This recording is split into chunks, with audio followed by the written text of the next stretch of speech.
কক্সবাজার সমুদ্র সৈকতে প্যারাসেলিং এনে দিয়েছে রোমাঞ্চের এক নতুন অনুভূতি। উত্তাল ঢেউ, সবুজ পাহাড়, মেরিন ড্রাইভ, সবকিছুই যেন পাখির মতো উড়ে উড়ে দেখান। দিন দিন যা পর্যটকদের কাছে বেশ জনপ্রিয় হয়ে উঠছে। উদ্যোক্তারা চান প্যারাসেলিং এর মাধ্যমে কক্সবাজারকে বিশ্বের কাছে আরো বেশি আকর্ষণীয় করে তুলে ধরতে। বিস্তারিত জানাচ্ছেন সুজাউদ্দিন রুবেল। বিশ্বের দীর্ঘতম সমুদ্র সৈকত ঘেঁষে তৈরি হয়েছে মেরিন ড্রাইভ। দীর্ঘ ৮০ কিলোমিটার সড়ক পেরিয়েও বিশ্বের দীর্ঘতম মেরিন ড্রাইভের পরিচয় পেয়েছে।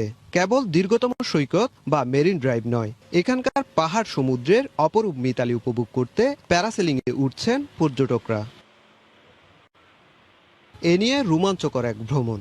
স্পিডবোটের সঙ্গে বেঁধে বিশেষ প্যারাশুটের সাহায্যে আকাশে ঘুরে বেড়ানোর নাম প্যারাসেলিং। সাগর থেকে প্রায় ৩ থেকে ৪০০ ফুট উঁচুতে হাওয়ায় ভেসে সাগর ও পাহাড়ের সৌন্দর্য উপভোগ করে উচ্ছ্বসিত পর্যটকরা। পাহাড় দেখতে পেলাম আর সবাইকে ছোট ছোট ইনসেক্টের মতো দেখতে পেলাম আর কি। ফার্স্টে যাওয়ার সময় যখন উপরে উঠে তখন একটু ভয় লাগে, বাট এরপরে যখন উপরে উঠে তখন পুরাই অন্যরকম। সমুদ্রের ভিতরে যে রোদের আলোটা পড়ে চিকচিক করে থাকে আর পুরো আকাশ আর নীল সমুদ্র সবকিছু মিলিয়ে অনেক সুন্দর। মালয়েশিয়ার প্যানাং বিচের অভিজ্ঞতা কাজে লাগিয়ে কক্সবাজারে প্রথম প্যারাসেলিং চালু হয়েছে বলে জানালেন এই সুপারভাইজার। এত বিশাল সমুদ্র সৈকত, এখানে কোনো বিনোদন নাই, তো আমরা একটা সুযোগ তৈরি করলাম যে এটা করা যায় কিনা। তো ইনশাআল্লাহ আমরা ২০১৩ সাল থেকে এই প্যারাসেলিং আবির্ভূত হলো কক্সবাজারে।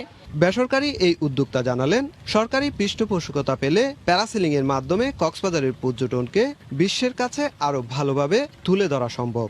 প্যারাসেলিং এর পাশাপাশি আমাদের আরো অনেক চিন্তা ভাবনা আছে কিভাবে আরো পর্যটকদেরকে কক্সবাজারে আকর্ষণ করা যায়, কিভাবে আনা যায়। তো সেই ক্ষেত্রে সরকারি কোনো যদি পৃষ্ঠপোষকতা থাকতো সেক্ষেত্রে আমাদের অনেক আরো বেশি উপকৃত আমরা হতাম। সৈকতে দরিয়ানগর ও হিমছড়ি সৈকতে অবস্থিত এই প্যারাসেলিং আবহাওয়ার উপর নির্ভর করে যা করা যাবে সকাল 10টা থেকে 5টা পর্যন্ত।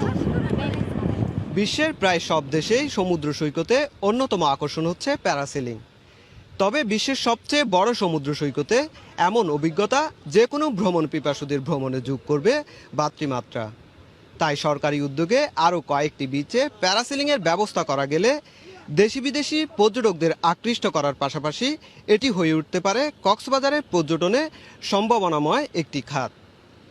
সুজাউদ্দিন রুবেল, সময় সংবাদ, কক্সবাজার।